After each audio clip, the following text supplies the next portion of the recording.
जेलकेम नेता तरुण महतो को भारी वाहनों से पैसा वसूली करने के आरोप में उसे जेल भेज दिया गया है। बताया जा रहा है कि इचागढ़ विधानसभा क्षेत्र में 100 से अधिक हाइवा जिसमें बालू लोड था अवैध तरीका से, उसको ग्रामीणों ने रोक के रखा था और इसका जानकारी जेलकेम का पूर्व प्रत्याशी तरुण महतो को दिया जाता है। तरुण महतो जानकारी मिलते ही घटनास्थल पे पहुंचते हैं और ड्राइवरों से और गाड़ी का जो ओनर है उन लोगों से बातचीत कर रहे होते हैं। उसी बीच में पुलिस प्रशासन वहां पे आती है और लाठीचार्ज करती है और पूरी तरीका से उन लोगों को घायल कर देती है और उन लोगों को गिरफ्तार कर थाना ले जाया जाता है। सुबह होते ही ये खबर चिंगारी की तरह पूरा फैल गया। तभी जेलकेम के देवेंद्र नाथ महतो सहित कई नेता थाना पहुंचे और थाना का घेरावा किए और वार्ता करने की प्रयास किए, लेकिन इनकी वार्ता उनसे नहीं हुई और 4 बजे तरुण महतो को थाना से चालान कर जेल भेज दिया जाता है। तो आइए देवेंद्र नाथ महतो से जानते हैं कि क्या कहते हैं। कानून का अपना प्रक्रिया है। कानून अपना नीतिगत काम करती है। अगर आज उनको जेल हुआ तो कल बेल भी होगा और कल निर्दोष भी साबित होंगे। लेकिन इचागढ़ में जो यहाँ के बालू माफिया यहाँ तांडव मचा के रखे हैं और जो आतंक मचा के रखे हैं, ये भी पुलिस प्रशासन के संरक्षण से। तो पूरी चाहे वो सिल्ली क्षेत्र हो या इचागढ़ क्षेत्र हो, जो भी पुलिस प्रशासन के संरक्षण से अवैध बालू ढुलाई हो रहा है वो बंद किया जाए, क्योंकि सिंडिकेट बना हुआ है। एक सिंडिकेट है जो ये सब अवैध काम चला रहा है और वो सिंडिकेट थाना प्रभारी से लेकर के प्रशासन महकमा में पूरा ऊपर तक से लेकर सब थाना तक लोगों को मैनेज करने का काम करता है। तो ये सिंडिकेट को पकड़ना होगा और ये सिंडिकेट को अपना हिसाब किताब लगाना होगा और इसके लिए हम लोग थाना प्रभारी को हम लोग बात करते हैं कि वो सिंडिकेट जो चल रहा है वो थाना प्रभारी के संरक्षण से चल रहा है। और आज देखिए कि क्या तरुण महतो कोई अपराधी थे, क्या कोई गुंडा थे, क्या कोई चोर थे, क्या थे? वो एक आवाज को उठा रहे थे जो अवैध काम को रोका जाए, बालू अवैध धुलाई न किया जाए, लेकिन उस पर जो है कि साजिश और षड्यंत्र के तहत फंसाया जा रहा है। घटनास्थल पे गोली भी चलाया गया। अच्छा, आप अभी तरुण महतो से मिले तो क्या स्थिति देख पाए? क्या उनके साथ कोई टॉर्चर भी किया गया है क्या, कि मारपीट भी हुई है क्या? कुछ ऐसा समझ पाए क्या? टॉर्चर किया गया है और अभी इनका मेडिकल होगा और मेडिकल से सारा चीज पुष्टि होगा। हम लोग पूरा मेडिकल की मांग किए हैं कि इसका जांच किया जाए हम लोग की निगरानी पर, पूरा उनका एक्सरे किया जाए, MRI किया जाए, पूरा डॉक्टरी रिपोर्ट निकाला जाए। अगर पुलिस प्रशासन किसी भी प्रकार का मारपीट की है तो थाना प्रभारी पर निलंबित हो। और यहाँ जब कोई कार्यरत मुंशी और थाना प्रभारी कौन है, सालों साल से बैठे हुए हैं या जमे हुए हैं, यहाँ पसंदीदा बन गए हैं, तो इस पर कार्रवाई का हम लोग मांग किए हैं और ये सब सिंडिकेट बंद किया जाए। अगर बालू अवैध धुलाई अगर बंद नहीं होगा तो हम लोग अब यहाँ आंदोलन का ऐलान किया है और अब आंदोलन चलेगा। इसीलिए साफ साफ मेरा निर्देश है कि अवैध बालू ढुलाई बंद होना। तो अवैध बालू ढुलाई तो ये प्रशासनिक व्यवस्था ना, उसको कानून के दायरे में रहकर काम करेंगे। तो फिर आप लोगों को समाजसेवी वर्ग को इतना रात में आने की क्या जरूरत है? देखिए, जनता एक समाजसेवी को जब बुलाए, चाहे दिन में बुलाए या रात में बुलाए, एक समाजसेवी का कोई ड्यूटी नहीं होता है, वेतन लेके कोई काम नहीं करता है कि भाई वही 8 घंटा उसको ड्यूटी करना है। समाजसेवी रात 2 बजे भी जनता के डिमांड से जाएंगे, सुबह भोरे 4 बजे भी जाएंगे, 3 बजे भी जाएंगे। लेकिन सबसे बड़ा सवाल है कि अगर जिस भी थाना क्षेत्र से अवैध बालू उठाव हो रहा है तो कहीं न कहीं लॉ एंड ऑर्डर थाना के पास है, तो थाना के संरक्षण से हो रहा है, तो इसका जवाबदेही थाना को है और कार्रवाई थाना पर होना चाहिए। अभी आपका वार्ता किनसे हुई जब थाना के अंदर गए थे? SDPO चांडिल आए थे और उनसे हमारी वार्ता हुई और उन्होंने आश्वासन दिया है। SP साहब से भी बात हुई है, हमारे केंद्रीय अध्यक्ष माननीय जयराम महतो जी से भी बात हुई है। जो भी थाना प्रभारी या पुलिस प्रशासन जो दोषीदार हैं उस पर कार्रवाई होना चाहिए और हम लोग को आश्वासन मिला है उस पर कार्रवाई होगा। और हम लोग मांग किए हैं कि एक भी अवैध काम नहीं चलना चाहिए, अवैध काम पूरी तरह बंद होना चाहिए, तो बंद होना चाहिए।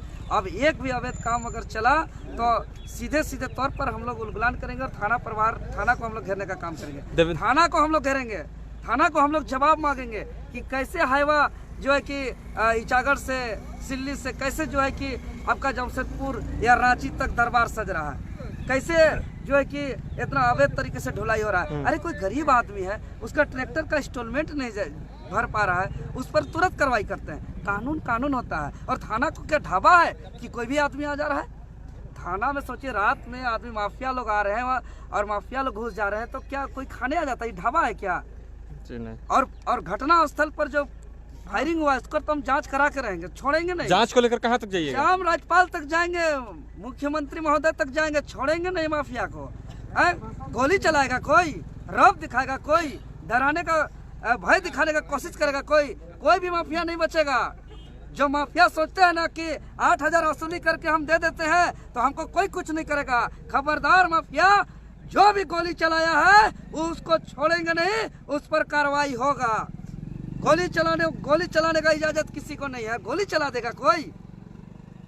अच्छा, पूरा गोली जो चला है घटना स्थल पर, गोली किसने चलाया, कौन कौन चलाया, किसके आदेश पर चलाया गया, इस पर हम लोग जांच का मांग किया है स्वतंत्र एजेंसी से और इसको लेकर के हम राज्यपाल तक जाएंगे। अच्छा, विपक्ष के लोग ये कह रहे हैं कि आप लोग रात में उगाही करने के लिए जाते हैं इसलिए आप लोगों के साथ इस तरह से घटनाएं हो रही हैं, तो इस चीजों को आप किस तरह से देख रहे हैं? उन लोगों को क्या जवाब दीजिए? है इस पर कोई सच्चाई नहीं है, कोई सत्यता नहीं है।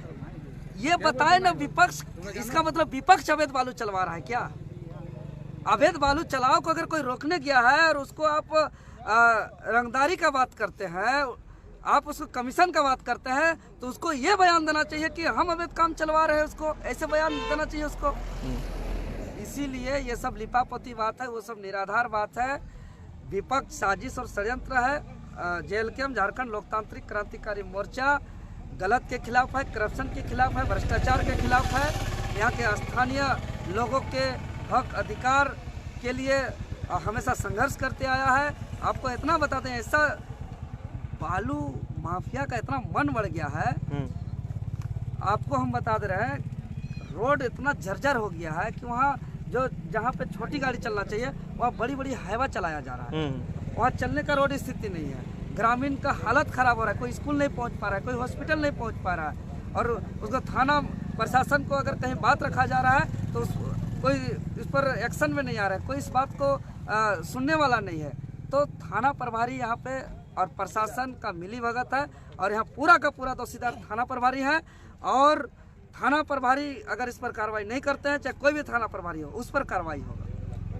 तरुण महतो एक सम्मानित व्यक्ति थे, उन्हें 43,000 मत मिला था इस विधानसभा से। उसके साथ अगर इस तरह से घटनाएं हो रही हैं तो JLKM के नेता कितना अपने आप को सेफ फील करें? जनता की सेवा करने जाते हैं तो पिटा पुटू के आ जाते हैं। जी, यही तो जनता को देखना है कि तरुण महतो एक साधारण व्यक्ति नहीं थे, एक सम्मानित व्यक्ति थे। इचागढ़ के आम आवाम का एक तरीके से मसीहा थे और उस पर इस तरीके से बर्बरतापूर्ण लाठीचार्ज करना यह पुलिस प्रशासन का गुंडागर्दी का मंशा को दर्शाता है। और आज पूरा भयभीत है इचागढ़ क्षेत्र के लोग। और एक पुलिस प्रशासन पर जो भरोसा होना चाहिए, जो न्याय को लेकर के जो विश्वास होना चाहिए कि भाई पुलिस प्रशासन है तो हम सुरक्षित हैं, भयमुक्त हैं, हम निडर हैं, ये विश्वास आम आवाम का पुलिस से खोता जा रहा है। तो इसीलिए हम यही कहेंगे, थाना प्रभारी पर सस्पेंड होना चाहिए। चलिए, प्रभारी आते जाते रहेंगे, बदलते रहेंगे, थाना चलता रहेगा, लेकिन जो गैर कानूनी काम करेंगे उस पर बर्दाश्त नहीं किया जाएगा, चाहे कोई भी रहे। उस पर एकदम कार्रवाई होना चाहिए और इस पर बिल्कुल कार्रवाई होगा। थाना को कच्चा का डब्बा, उठाव का अड्डा, भ्रष्टाचार का अड्डा, कचरा का डब्बा थाना को न बनाया जाए। थाना को माफिया न चलाए। थाना कानून से चलता है, थाना संविधान से चलता है। हम लोग संविधान पढ़े हैं, हम लोग कानून जानते हैं, हम लोग मास्टर डिग्री किए हैं, हम लोग PhD किए हैं। आज बताइए कि कोई थाना कैसे चलाया जाता है, हम लोग जानते हैं। लेकिन ये लोग थाना में 3 बजे 4 बजे यहाँ बालू माफिया का क्या काम है, यहाँ आता जाता है। एक बालू माफिया थाना के सामने फायरिंग कर रहा है जी। है, हमको तो ये भी सूचना आया है कि वहाँ पे घटना स्थल पर कोई बालू माफिया वहाँ फायरिंग कर रहे हैं। अच्छा, सोचिए, बालू माफिया फायरिंग पे उतर जा रहा है। मतलब इस पर जांच होना चाहिए। बालू माफिया क्या पैसा है, मतलब थाना को खरीद लेंगे? तो माफियाओं को चेतावनी दे रहे हैं? माफियाओं को चेतावनी है, थाना प्रभारी को चेतावनी है, क्योंकि कानून लॉ एंड ऑर्डर का रखवाला थाना प्रभारी को है, पुलिस प्रशासन को है। लेकिन पुलिस प्रशासन के मौजूदगी में कोई माफिया या कोई भी व्यक्ति अगर फायरिंग करता है तो ये बहुत गंभीर मामला है जी इस पर हम कार्रवाई करा के रहेंगे जी इस पर हम जांच करा के रहेंगे हमको जहां तक जाना पड़ेगा हम इसको जाएंगे हम राज्यपाल तक जाएंगे हम माननीय मुख्यमंत्री जी तक जाएंगे हम डीजीपी तक जाएंगे हम हर जगह जाएंगे ये लोग कितना को खरीद सकता है हम देखते जी। हैं लेकिन पूरी तरह गैर कानूनी तरीके से बालू उठाओ बंद तो बंद होना चाहिए और ज्यादा करेगा तरुण महतो को जेल भेज करके डरा देंगे सोचा जा रहा है तो ये गलत है आप जितना ग्रामीण जेल जाने के लिए तैयार है आप जेल ले जाइए आपका जेल को भी हम लोग देखेंगे।